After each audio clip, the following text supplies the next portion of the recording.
Greetings, Cage Siders. This is your boy Sean on. It's not live. We're not live anymore. We tried to do this live last week. The forces of technology conspired against us, but this is, I guess, what will serve as a year in review kind of podcast from us. I am joined by someone who did his own year in review kind of thing. He did a top 10 WWE wrestlers of 2016 post. He is Kenny Herzog. He's the wrestling contributor for Rolling Stone, journalist at large. And one of the reasons that he and I started talking to get him on here is because I wrote a thing. I saw some reaction to his post at Rolling Stone. I wrote a little bit of reaction to the reaction, and we started talking, and I wanted to have him on here to talk about that and sort of just wrap up 2016 and look at 2017 from his perspective. So Kenny, welcome. Hey, thank you, Sean. Thank You're you. very welcome. Thanks for and thanks for anybody who hung in there last Friday when we were trying to do this live. Um, we did our best for you. We had to call it, and I apologize if anybody. I know it probably wasn't hundreds of people, but I know there were a few of you who were hanging out trying to wait and see if you could hear that podcast live, and we didn't make that And happen. So yet sorry. again, yet again, I've let one or two people who want to hear what I have to say. I've let them down. So I do it on the regular, so it's okay. They'll deal with it. yeah. So as your background as a fan, I guess, because I guess that's sort of what came under attack. I'll put air quotes around that word because I mean, it's just the internet. But some Right. people were, I think your number one pick was AJ Styles, which is pretty unassailable. I think I didn't see him not pick the top WWE wrestler by anybody this year. But after that, it got a little bit dicey. So, what's your perspective as a fan, and what does Rolling Stone say to you when they say, "Kenny, we want your perspective on wrestling"? Do they limit you in any way, or That's a talk? good question. Yeah. No, I'm sorry. I didn't mean to No, no, interrupt go your. ahead. I was pretty much done. I don't know when to stop talking sometimes, so don't worry about that. I should probably know better when not to start. So I was talking with my editor the past couple of years. I've done just the sort of singularly best, or not best, sort of top, wrestler for WWE of that year. And actually, that little discrepancy is, I think, significant because, Hmm.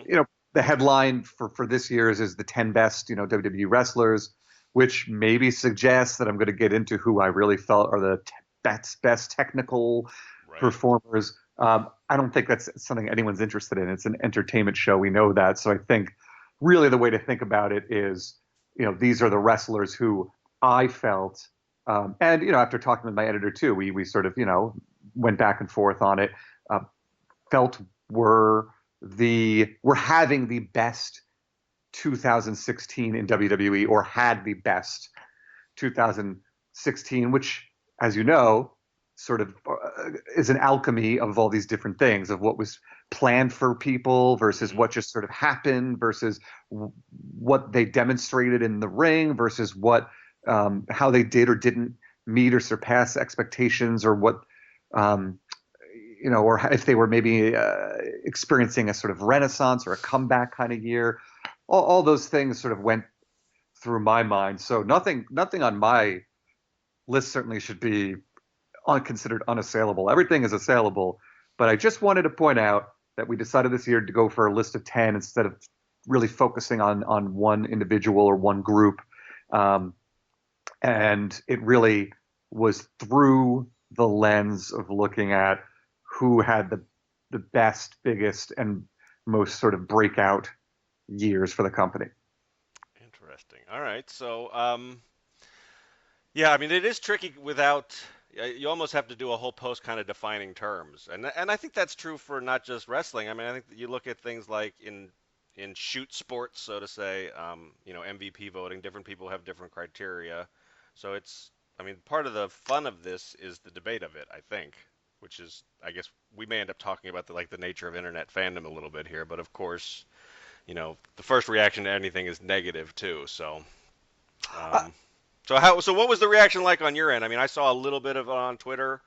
I mean, did you feel attacked?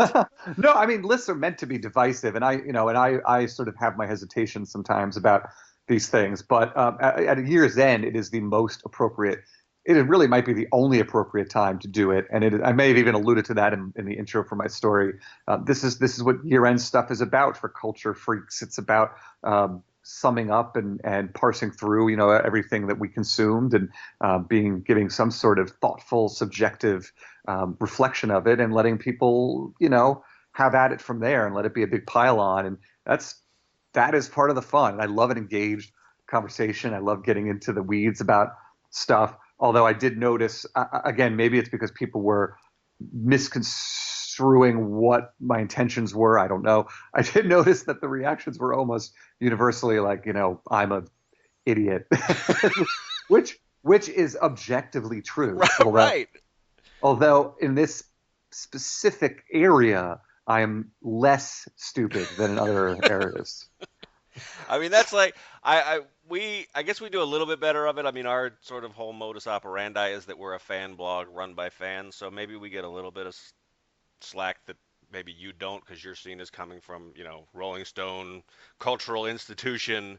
Right. Um, but yeah, I mean, that's what I always try to. I mean, I'm just a guy with an opinion, so I mean, I watch more wrestling than you probably, but other than that, that's my qualification. So, Right. And my qualification essentially is this platform, right? And right. it's not an authoritarian thing. It's a totally democratic Right. You write well and conversation. you watch wrestling, so somebody paid you to write about it. I That's mean, that's really all it is. And I love that I get to bring, for me, the whole enthusiasm for getting to write about wrestling for Rolling Stone in the first place was getting to open up this conversation to more of a mainstream audience, which hmm I think maybe to some small degree, maybe that helped open the door to that. But the real truth is that what you wind up getting is just everyone who already intently follows wrestling is really giving a lot of extra scrutiny. So right. it's been interesting. But this, yeah, I look, people are entitled to think what they want to think. I think it's just important for me to say that I I I am a 30 plus year virtually uninterrupted somewhat obsessive observer and fan of professional wrestling. So I put that is to say I am genuine in my adoration for it, but I am always subject to being too subjective or too insular or one-sided in my thinking about the mechanics of how things are working in pro wrestling at any given time. Right. Yeah. Um.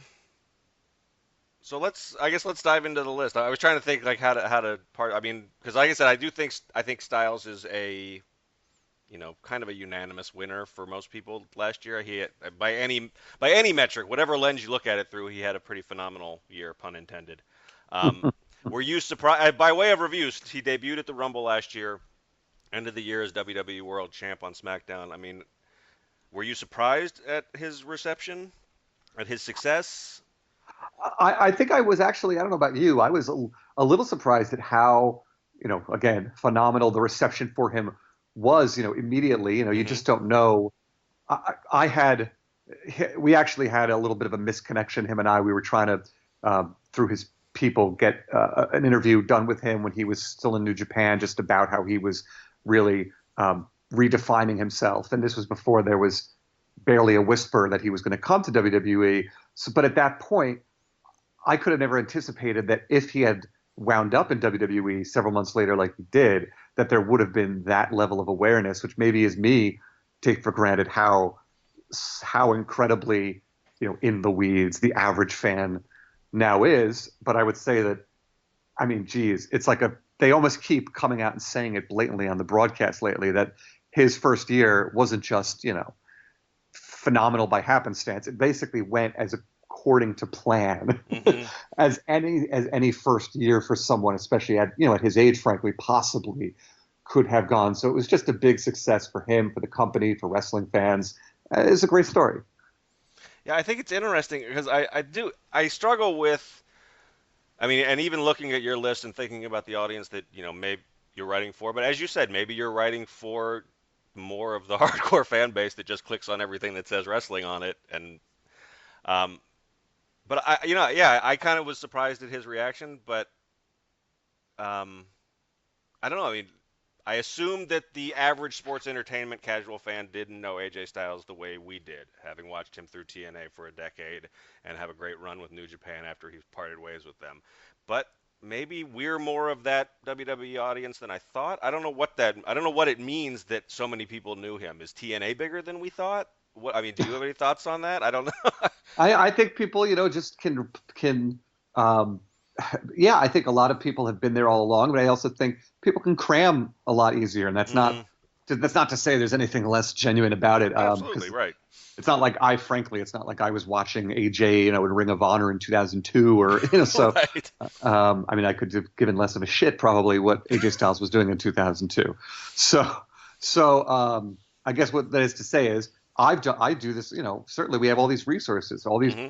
all these different promotions. As Cody Rhodes was recently talking about when I interviewed him for Rolling Stone, all these different promotions are being televised now and are being we're saturated with their social media, et cetera. So it's pretty easy to get yourself familiarized and be part of, and that's great because then everyone can be part of this conversation at one time, and it's what's elevated the collective group of these promotions to the level of kind of presenting some competition to the WWE juggernaut, even Hmm. if in reality they're still outpacing the other promotions in every practical way. Right. No, that's a good, yeah. I mean, it's you can pretty much anybody with a free weekend can binge enough stuff on YouTube or Flow Slam now or any of these other platforms Right. and kind of get caught up. So yeah, and I think the other thing about AJ, I guess, is that as we're talking about different ways to look at was it technical wrestling, was it physical charisma, was it how he was received, was it how surprising his year was? I think AJ checks all of those boxes in 2016.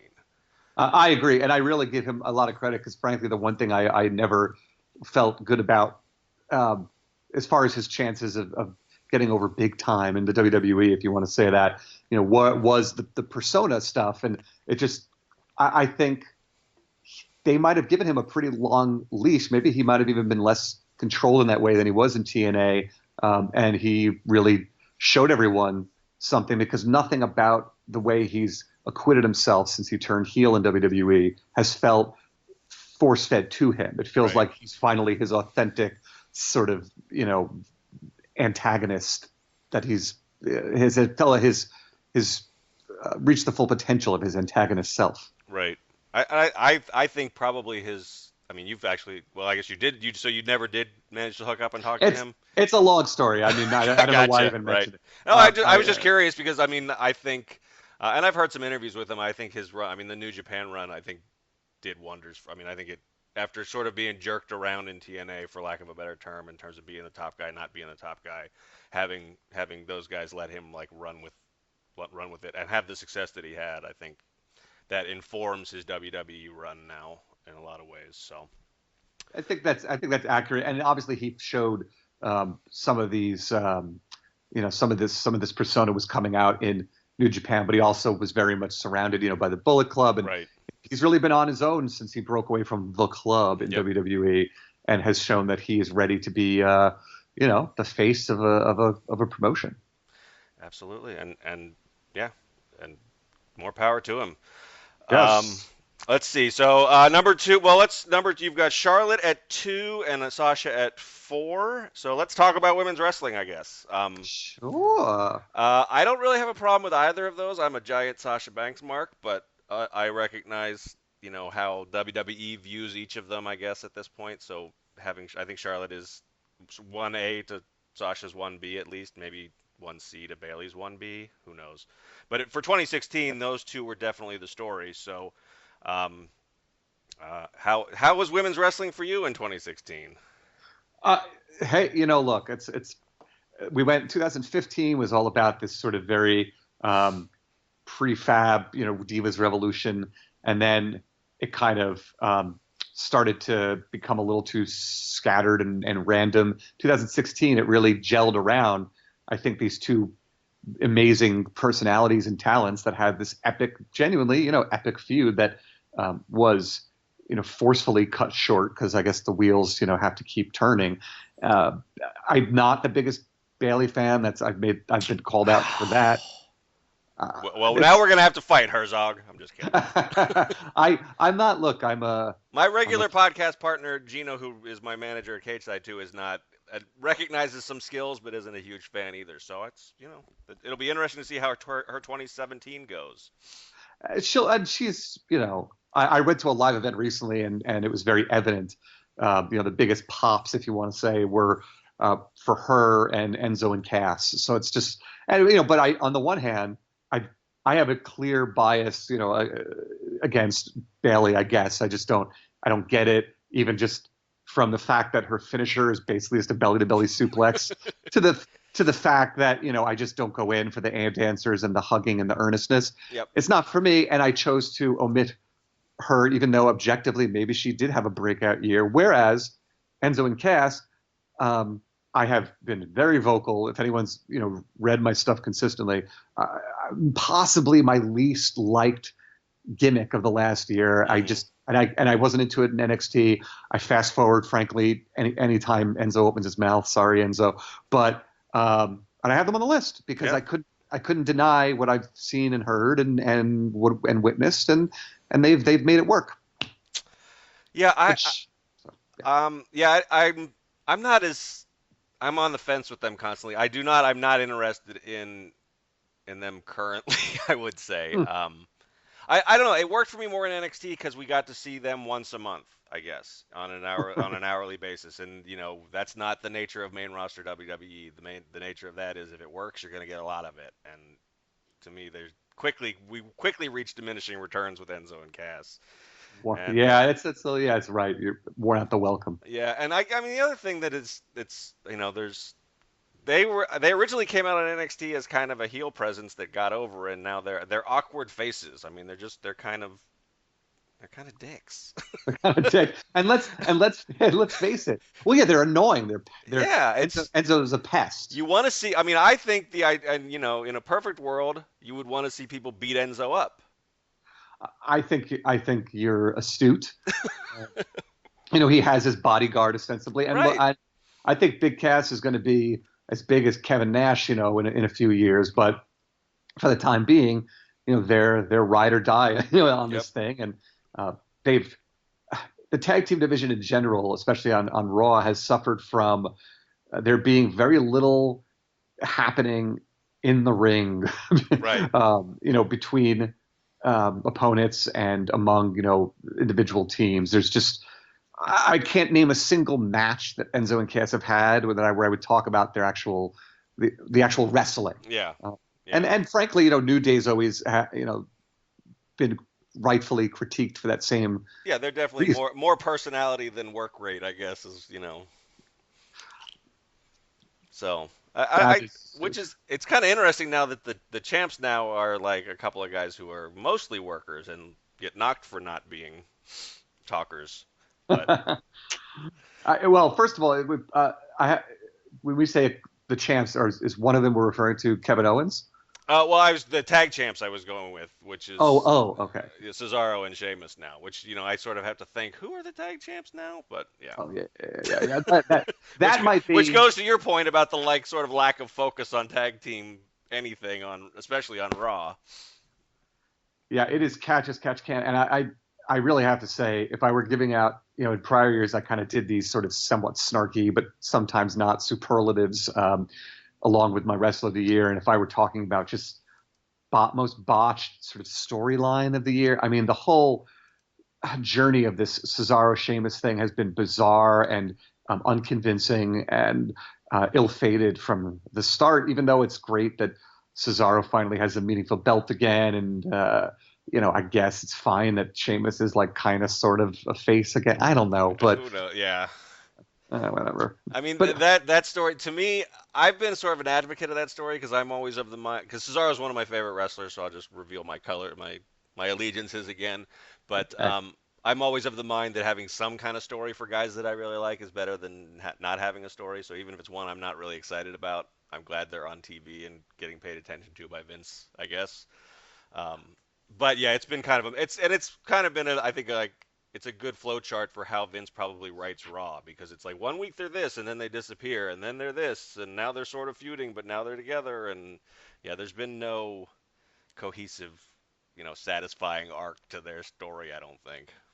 Well, and your point's valid that are all these sort of moving parts, and it's very difficult to have continuity on a week to week basis, especially with the level of scrutiny from people like ourselves. Right. Um, but what was I going to say? I forgot. Oh, as far as your point about people having some story instead of none at all, and I don't mean to sort of segue here because in the short answer to your question about women's wrestling, I just think Charlotte and Sasha are tremendous, and Charlotte just came into her own and is a force, and Sasha is just so talented, and that's my, I'm never Becky Lynch is very talented, but I'm never won over by her personality per se. Right. Paige has been in absentia for the most part, even if she's potentially La Luchadora, who knows, and Alexa Bliss doesn't really do it for me. Carmella really doesn't do it for me.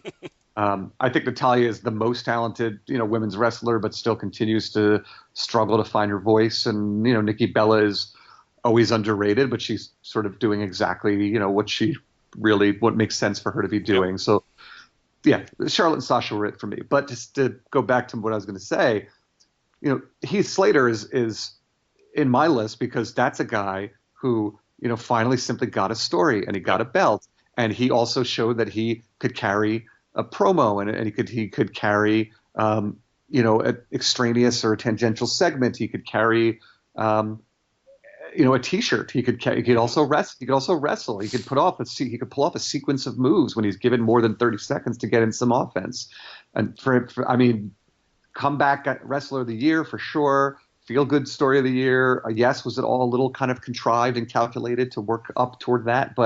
And yes, Rhino was a random partner, but to me, that's a guy who got his TV time and absolutely, shone. Yep. And that's what I always think. I mean, he's a good case study. A reminder for me, which is something that I've tried to do as a fan, especially for some reason, just really in the last couple of months, is just remember that there's no end point to WWE, not that we know of. So, I mean, it's a never-ending story, and not to get too hung up on, a bad beat in that story here or there, or, a character that I like not being used the way I want them to be used, because Heath Slater's a perfect example. I mean, he's hung in there through, he was, from the highs of the Nexus to the lows of 3MB as at their jobber lowest, and finally, he kept doing his job and doing it as well as he could, and he got this reward for it in 2016, and that's pretty awesome. And I really like that story. They got me on that. Even it was trite and all that stuff, and yeah, Rhino is but they worked together. They had an oddball chemistry. They got thrown together. They made it work, and it was pretty cool. So. I mean, yeah, frankly, think about were there any more sort of in the field segments or skits, vignettes, whatever you want to call them, and what kind of backstage, segment work was that much more memorable in 2016 between two tag partners than, the Cheese Whiz and the White Trash thing and the kids, and got kids became a thing. I mean, that's, it's difficult. I mean, I think about how Darren Young didn't exactly, launch into flight with the Trump riff of the Make Darren Young Great Again thing. So it's hard to distinguish yourself. And that's one of the things that I love about pro wrestling as somebody who's been watching it probably about as long as you have, is just when that kind of stuff, how that stuff happens. I mean, there was no, you can game plan out something and then you can just have that take off and work and be the best thing that happened on your show for a while. So. The live performance art element of it always sort of amazes me how it works as well. Absolutely. There's the graveyard of shitty promos is far more populated than the sort of Hall of Fame of memorable ones. Well, while we're still sort of on tag teams, I did want to ask one omission for me that I saw online and that I thought of too is, so you didn't have the New Day on here. So I can see arguments on both sides of it, but I want to hear what your thought process was with regards to them in 2016. Well, on some level, I felt like I had some coverage for that because I, had clearly chosen him as the wrestler of the year the previous year, Right. and I felt like that gave that, yeah, that provided some coverage for me to, maybe omit them for this year. Um, I just didn't. I just thought last year was their year, and this year, yes, they were, penciled in to basically hold the belts for the whole year, and they did. And but I just thought it was kind of a repetitive year for them. I just thought it kind of coasted, and that's in large part because they're just.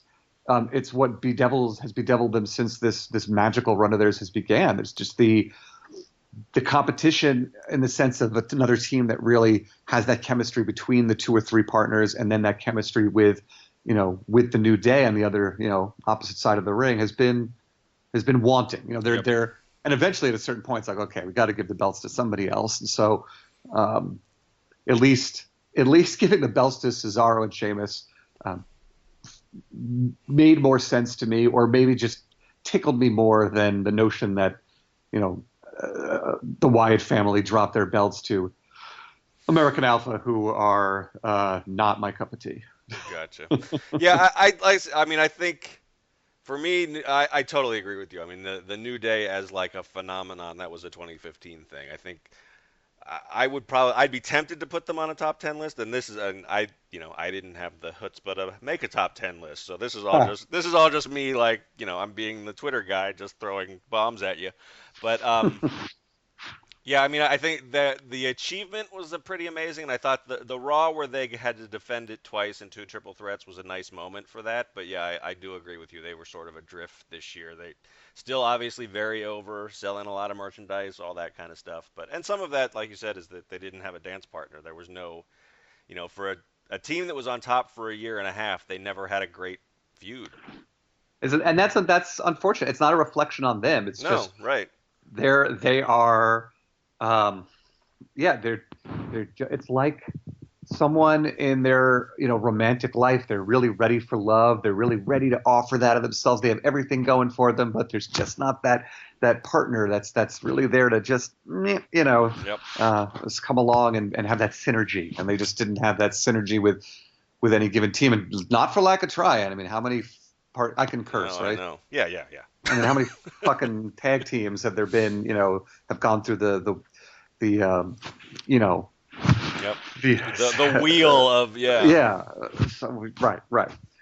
Now, it's funny. On the other hand, I could absolutely see if there's anything on this list where I really was worried that people were going to call bullshit.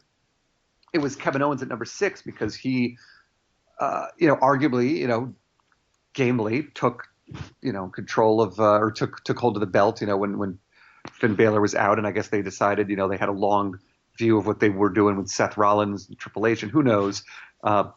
And because he's been the champion for a large part of the year, and because he's always been so compelling to watch, and because he just gets all those nuances down, and he's such a great true heel, I just couldn't figure omitting him simply because he didn't have that much more of an exceptional year Right. than 2015, despite being given the gold notwithstanding.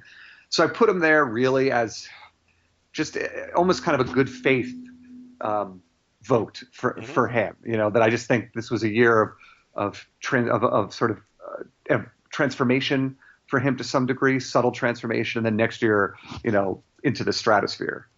Yeah, I think that's interesting because as you started to talk about Owens, I'm thinking, yeah, I mean, I was much more excited about him in 2015 than 2016. But flip the calendar back to August, and he had lost the feud to Sami Zayn, and it looked like he might be adrift, and now all of a sudden he's got the top prize on Raw, and is for this, if you look at just this week's episode, was on something like 30% of the 3-hour show. That's pretty huge. Yeah, he's not. He's certainly. What was I going to say? I lost my train of thought. I mean, this is not my dream for how his first world title run would go, but it's still his first world title run, and that's nothing to scoff at. So yeah, he's not disappeared into the role. He's not been unsubstantial. He's the Chris Jericho thing has sort of taken on a life of its own, yep. and I think you certainly run with that while you're figuring out what the long term plan is with the championship belt, especially when you can kind of keep people, redirect people toward, hey, look, don't worry so much about the belt because look over here, here's Goldberg, and look over Right. here, here's Brock Lesnar, and look over here, hey, oh, maybe it's, here the Undertaker is coming back, whatever, etc. Right. So, well, Jericho's on here as well, and that was, I mean, another guy. If you flip through the year, I guess, I mean, people were ready to, at least most of the wrestling fans that I interact with were sort of ready to run him out of town when he was the babyface with AJ Styles back in March, and they were mad when he went over at Mania, but he's sort of changed everybody's mind, and it's been a pretty amazing year for a guy who already had a pretty amazing career. I look, I couldn't agree more. You go back to January, February, I was ready to throw him under the bus and back over him with, an 18-wheeler. But, I mean, I took for granted just how nimble he is and just how passionate he is. And maybe I didn't get to say this enough in my article. Maybe you feel the same way. The thing about him that's always so clear, even if he's getting paid well, even if, he has probably more creative autonomy than others, he just really, really is a wrestling fan. And he really, even if it's not for the fans or about the other fans, he just as a fan himself is so, stubborn about making sure that he is acquitting himself, Mm-hmm. as strong as possible. And I think he probably felt like a little let down by the way his character had been sort of driven in those first few months and sought to course correct and then some.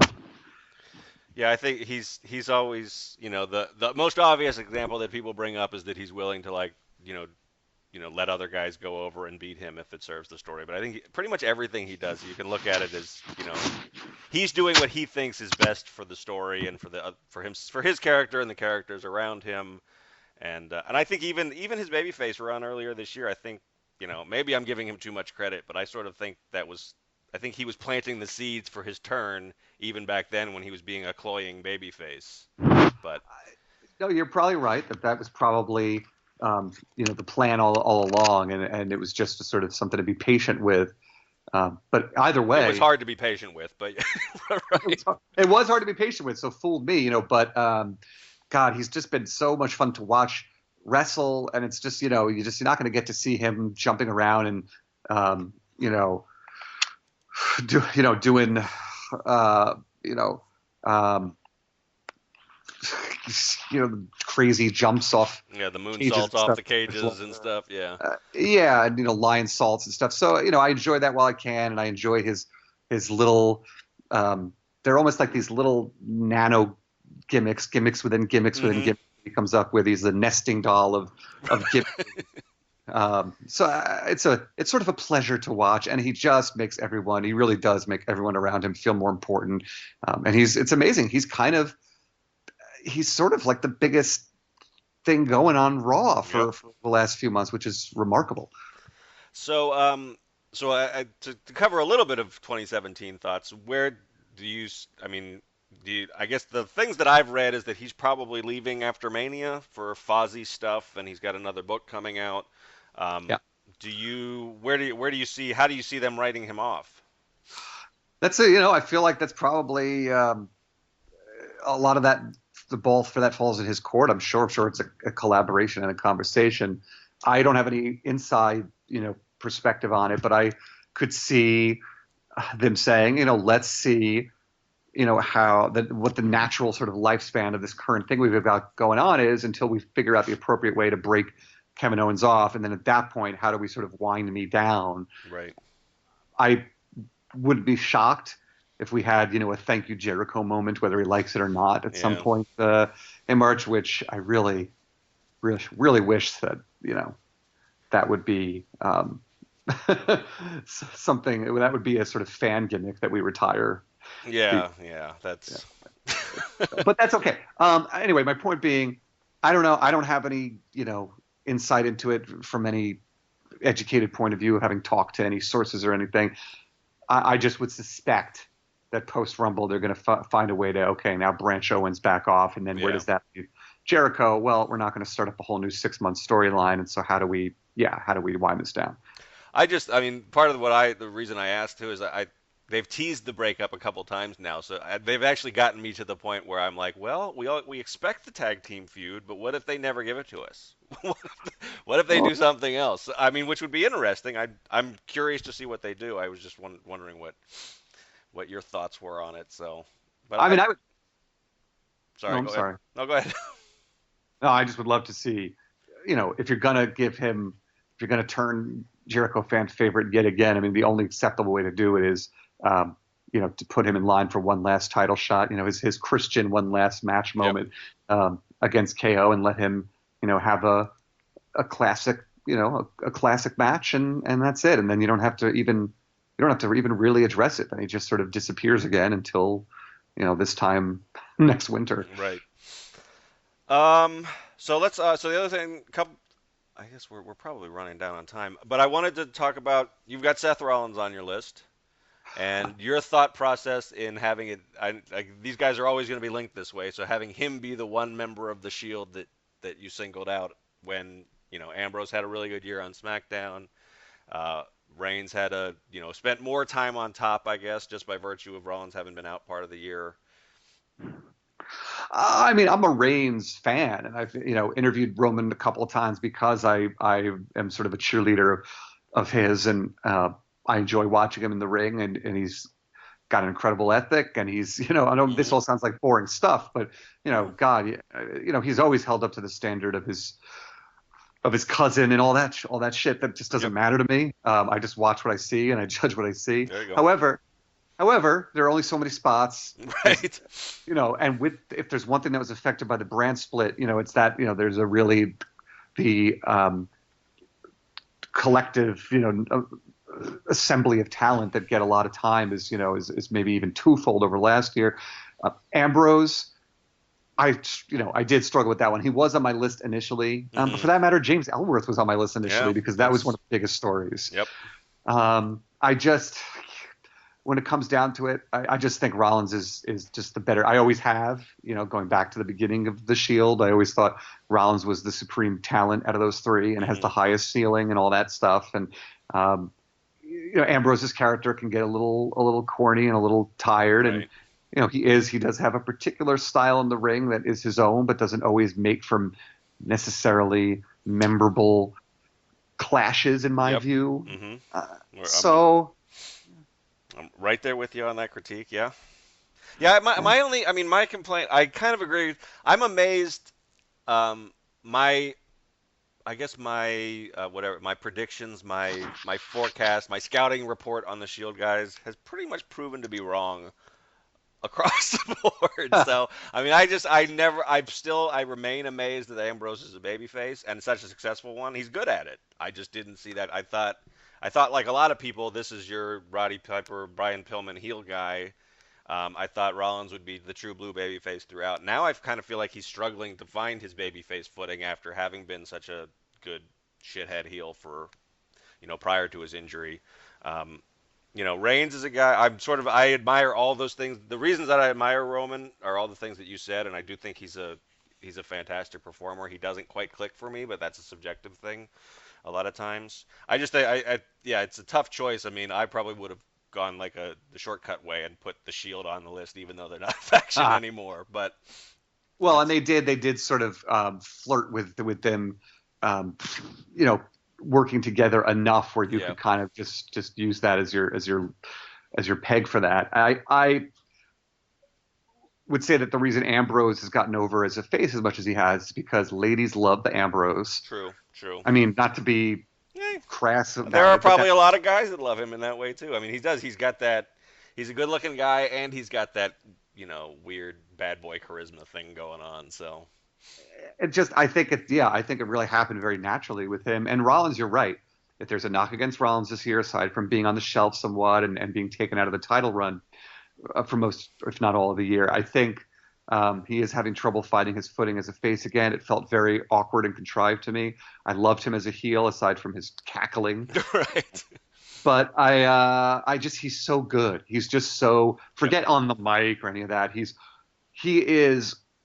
him and Cesaro, might and AJ Styles might be the three most talented guys on the WWE roster right now. But the fact that Rollins is I believe the youngest among those guys, and is also had only had one significant real injury that sidelined him so far. It just sky's the limit. Yeah, I tend to agree. There is, I mean, I guess there, from Bret Hart on down, there's some knocks on him as an in-ring performer, but I personally, I don't really see them. I think what he's capable of doing is pretty amazing, and I think with the right partner, the same as anybody, he's probably got the highest ceiling. But that's why we debate these things. But Oh, I mean, I, the fact that there would be people who would knock on him I just think that's crazy. I think he's just incredible. there are people who will knock on anything, Kenny. You know this. Yeah, yeah. Speaking of incredible, we've got the Miz. Yeah, What a year! What I a year! know. I'm somebody I've always liked him. I liked his first championship run was sort of booked. I think of it kind of the way I'm thinking about Owens' right now, which it wasn't the way I wanted it to go, but in the long run, it actually worked okay. But he's also a guy who's like Slater in that he just hung in there and kept doing everything he needed to do and working on his craft, and it's all clicking now. And I mean, he might have a bigger 2017 than he had a 2016, and his 2016 was amazing. I think you're right. I think he's really worked to distinguish himself on the SmackDown roster. He's proven me wrong about how the chemistry between himself and his wife, on screen every week would really create more of a mystique. And also, I underestimated how it would create an avenue for just for more story. Who would have ever seen Miz and Maurice versus Dean Ambrose and Renee Young? Right.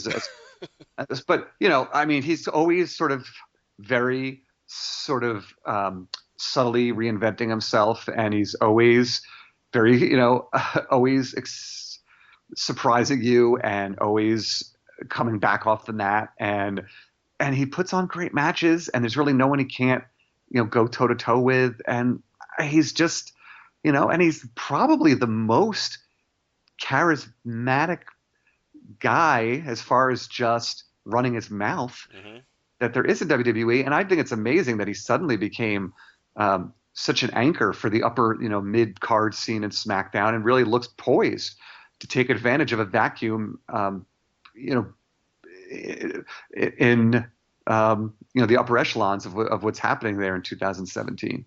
Absolutely. I think he's a guy too that you mentioned it with Jericho, how he sort of finds gimmicks within gimmicks. I think Miz has done that this year too. I mean, he pulls off something like the participation award that would be like the best thing some other guys have ever done, and it's just a little throwaway kind of gag that he does for a few weeks and moves on. It's amazing. And I think he thinks about it. I don't think it comes to him as naturally as it does someone like Jericho, but Right. I think he spends time doing homework essentially, and really coming up with material that he hones, and that feels like something the Miz would do. Yep. And I think in this with where we are as a wrestling fan base and with the internet and everything, it's hard to be a heel. I mean, even Owens, who's like you said, is just a natural straight out of the playbook heel character, gets cheered a lot. Miz, you don't see that. We've never had the ironic turn where we're going to cheer Miz because he's so good as a heel. We just fucking hate that guy. Fucking And hate that guy. That's an art war. I mean, that's an art. I mean, that's brilliant. And he comes back from these, we all know about the thankless stuff he does, for WWE Studios and for their charity and everything else. But he'll come back from those absences and make you hate him again instantly. And there's something, that means that he's relevant. Yep. It's pretty awesome. I'm again, pun intended. These guys just have catchphrases that fit for them. It's not my fault. Well, as a way to sort of wrap up, the only guy on here that we haven't talked about, which maybe, I don't know, I saw some flack for this one, but he's going to be a big part. He was on Raw this week. He's going to be a big part of the road to WrestleMania, so he fits in as a good 2016, 2017 guy to talk about. The 50-year-old Bill Goldberg. Okay, I'll tell you what, and this is, in no way do I intend for any part of this conversation to sound like I'm being self-aggrandizing. I just have to say that when I was interviewing Bill Goldberg in mid-2015, we were actually it's a long story, but we were at Citi Field where the Mets play, Hmm. and we were in the bowels of Citi Field before he was doing a promotional thing, and we were talking. I mean, he could have fooled me. I came away from that conversation fairly certain that it was not likely that he was going to participate as a wrestler in a WWE ring again anytime soon, if ever. I really don't think.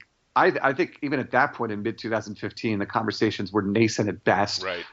And I was less than enthusiastic when it was announced that he was coming back. It felt very cynical to me. It felt like it was a tie-in with the video game. It felt like it was, something to kind of cement his case for, he's not in the Hall of Fame yet, right? Right. No, he's not. I mean, Yeah, it felt like it was something to sort of yep. start cementing that argument.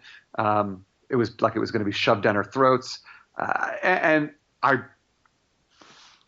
hated the outcome of the match with him and Lesnar. But the fact is, he came back on his terms and made himself look like a badass, made himself relevant again, and did add a new chapter to his legacy that probably does cement his case for the Hall of Fame. And he's the thing that people are most excited for in early 2017, which should, if nothing else, should put a real charge into the younger guys to want to, make sure that guys like him can't keep coming back and being what people are excited about. I'm yeah, pretty much except for the talking to him at Citi Field part. Sorry. That's no, that's I mean that's cool. That's my read on it was pretty much the same as yours. I guess I didn't. I was enthused by the outcome of the Survivor Series match just because it's so rare that WWE legitimately shocks me these days Right. that I gave them credit for doing that. And like you said, I mean it's they're gonna get they've got I remain as scared about his upcoming matches as I was going into that match. I don't know that he has anything more than a 2-minute squash in him, and I don't want to see a lot of main events that are 2-minute squashes. But I mean, I thought his interactions with Reigns and Strowman and Owens on Monday night were pretty electric. I think there's a lot of possibilities there. So, and it's the point we've covered a couple times here. It's the long game. I mean, we didn't even think this guy was coming back. We thought he was coming back for a cash grab, both on his part and WWE's, and it's turned into something noteworthy, which is pretty cool. And Brock Lesnar played his part like a fiddle because for all the whispers, maybe Brock had to take the squash, because it's sort of a punitive thing for all of his publicized, Yeah. doping stuff. That's all BS. I don't think that has anything to do with one thing has anything to do with the other. I do know that Goldberg really only wanted to come back into the ring if it was against his good buddy Brock Lesnar, Yep. and Brock Lesnar doesn't give a fuck about letting Goldberg get over on him, and get his legacy, perfectly enshrine his legacy. Lesnar's got his money. Lesnar's got his fame.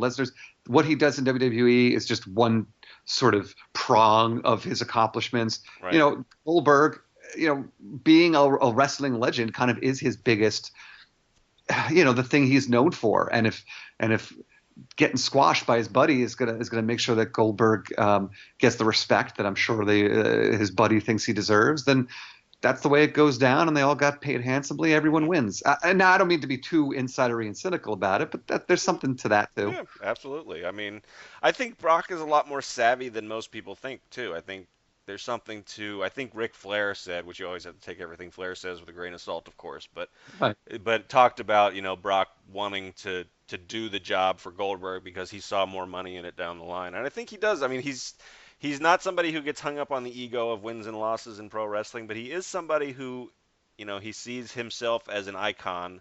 He doesn't have feuds with. I mean, fans want a fantasy book Kevin Owens versus Brock Lesnar, but he doesn't do that. He does Taker, he does Goldberg, he does the biggest of the big names in the business, and Right.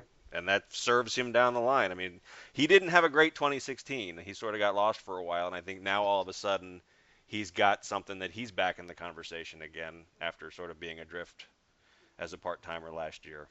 And it's not like when Heyman comes out and says he's the advocate for Brock Lesnar like he did this week. It's not like suddenly it doesn't feel credible. Right. It's it's still credible, and he's still the beast. It's Mike Tyson got knocked out, but he's still fucking Mike Tyson. Exactly.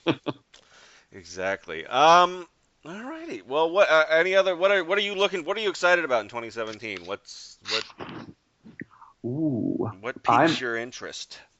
I'm excited for peace and love. No, I'm Only excited. positivity here.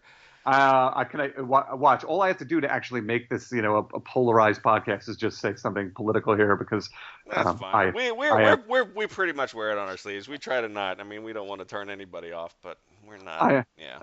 I am well. Let's just say that I am not enthusiastic for the inaugural event on January 20th. But Mm, that with wrestling, I am eager to see how they break KO off from Jericho. I'm eager to see if the Royal can come down to something a little more unexpected than the final three being Brock and Goldberg and someone like Braun Strowman or whatever. right. I'm excited to see if they can um, surpass my low expectations for sort of for WrestleMania 38, only because 38 is just such a number Yeah. that it would be easy to just sort of just not be as concerted about it as they might when they're looking ahead to a 40 or this or that. And I'm excited to see if they can, if WWE could figure out a way to continue mixing in all this new talent, NXT talent, cruiserweight talent, now this United Kingdom talent, without rushing anyone, up too fast, without watering down the roster and the programming, and make everything feel important. Yeah, I think like you said, it's an exciting time sort of business wise that to see how, New Japan is going to run. They announced last night they're going to run some shows in California, I think, during the G1 this summer. So they're sort of positioning themselves to try to be a global alternative. TNA survives despite all, the Cockroach Wrestling Company is still alive and might even be rejuvenated with the Matt Hardy stuff. So I, it'll be very interesting. And as we talked about a few times here, it'll be exciting to see what surprises that nobody predicts. I mean, somebody's going to get over for a while that we have who knows? Maybe Jinder Mahal will be like hot for 2 months. You never know. I mean, that's a funny thing. It's like Jinder Mahal, essentially almost getting a little bit of a rub from Rusev, but Yep. but what is that? How does that rub off on Rusev? Yeah. Who knows? But to your point about going beyond just WWE, I'm very excited for the year New Japan's going to have. I mean, they've got another several dozen episodes coming up, and that's great. I'm excited that Wrestle Kingdom's going to air so soon after it actually happens this evening, I Right. believe.